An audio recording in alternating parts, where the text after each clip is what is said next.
Well, good morning, everybody. Well, today's going to be a long day. Today we're going to crock pot something today. Delicious Hungarian chicken paprika. It's a Hungarian dish. My grandmother used to make it. It's so delicious and yummy. Of course, back in those days, they didn't have the crock pot. So what I want to do now is I want to dice an onion.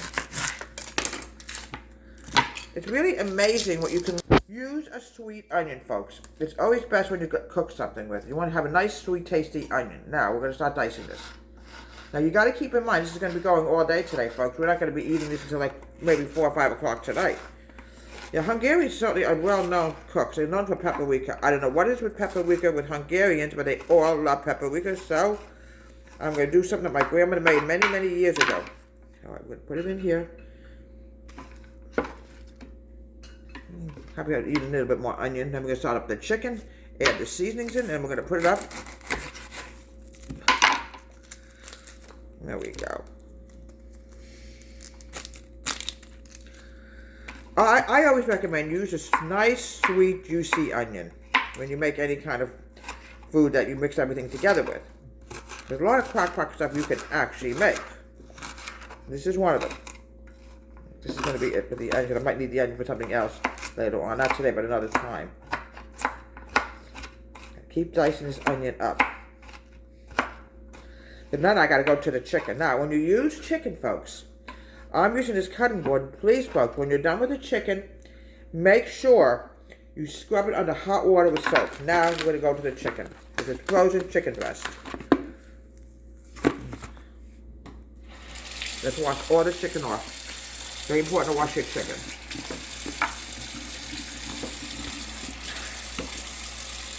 Now, see what happens? See what I just did here?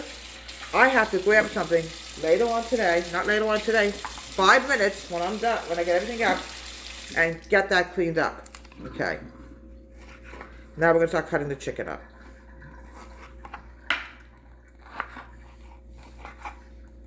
Now, cats, I don't think you're going to go for this, but who knows? Okay. Here we go. Dump it in here. We're going to add in 1 cup of chicken broth. Keep in mind, in the olden days, my grandmother used to make homemade chicken broth. You don't want to put any more in than maybe a cup. Now, I had the spoon someplace. I don't know what I did with that spoon. It was around here someplace, folks. What did I do with that spoon? Here it is. Whenever you get chicken involved, folks, please make sure at all times, if you drop a piece of chicken on the counter, that has to be cleaned up. We're going to mix this together. Now, the next thing I have to do is add in my seasonings. Hungarians season their foods, folks. Salt and garlic powder. You can add some pepper in too, but I'm going to add in some paprika. All right. Garlic peppers was sort of empty garlic powder. Now, paprika. Now, what I recommend is you add in 2 tablespoons of paprika. Here we go. Paprika comes in different flavors. Some is sweet and some is not sweet. Here we go. I'm going to add in a tablespoon and a half of paprika. The Hungarian folks love paprika. I don't know what it is with paprika, but they love paprika. Alright, now, what we're going to do now is we're going to mix this together. It doesn't look very appealing, folks. I know that. Alright, a little bit more garlic powder. And now we're going to cook this for 6 to 7 hours on high heat. Alright, folks, we're now getting to the end. We have to add in a tablespoon of sour cream. Hungarians go for sour cream. I don't know why, but they absolutely love sour cream. Now we're going to mix this together. Now, I want to add in, let me wash my tablespoon, add in about 2 tablespoons of cornstarch. We've got to stick it on top, and then we're going to make the dumplings, and they'll be wrapping it up today. Smells really good, doesn't it, folks? Cornstarch is a thickening agent. Okay, mix this together. Looks good already, because I cannot wait to have this meal tonight. Oh, it's so good. Okay, we're going to cover it up, cook this for about 5-6 minutes, and I'm going to go to the dumplings. Okay, put this over here, get the sour cream away, we're going to start the dumplings. Dumplings is a very simple thing to make, folks. It's like making meatballs. Okay, put it on. Now we're going to go to the dumplings. 3 eggs. There's nothing, you have not lived without homemade dumplings. You get an eggshell and you just grab and pull it out. It happens. Sometimes just the way you crack it. Now you have to boil this in absolutely boiling water, folks. So come out. You gotta make sure you cook it for at least 10 minutes, folks. All right, now I'm gonna grab my flour. 1 1/2 cups of flour.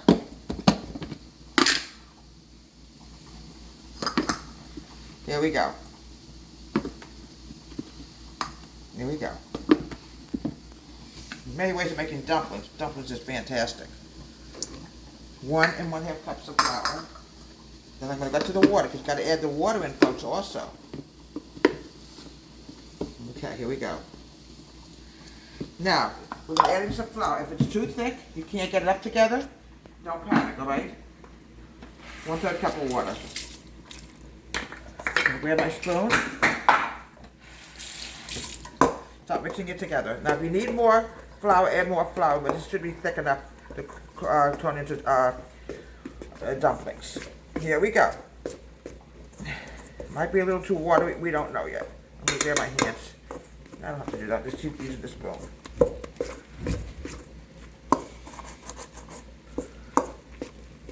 Okay, might have to use a little bit more flour, folks. It's hard to say. Yeah, it's a little. It's too watery, folks. I can see that. All right, we're going to have to add some more flour in here. I can see that. We had to do that one time before also, folks. We actually got to do the right consistency, folks. Sometimes I just don't know. Here we go.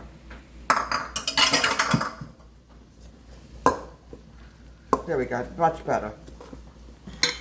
If it's too loose, folks, don't panic. Just add a little bit more flour to it. It happens. It's very sticky to your hands. So also, folks, make sure, folks, you flour your hands when you handle this. Here we go. Still very sticky, folks. Okay. I'm going to grab it. I'm going to start making it into balls. We might have to add more flour. It's still too sticky. All right. Have to keep trying more flour. And we're going to dump it into water and start cooking it. Here we go. It gets stuck and you just can't do anything with it. You have to keep adding flour.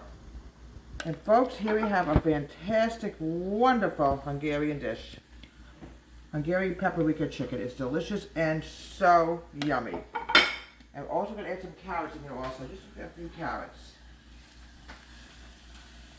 Now you have to be careful when you touch it. There we go. And here we have a fantastic meal. Now folks, if you don't have enough, you can always add some potatoes in here. From Deborah's Home Country Kitchen, have a great day. Please subscribe to my wonderful YouTube channel.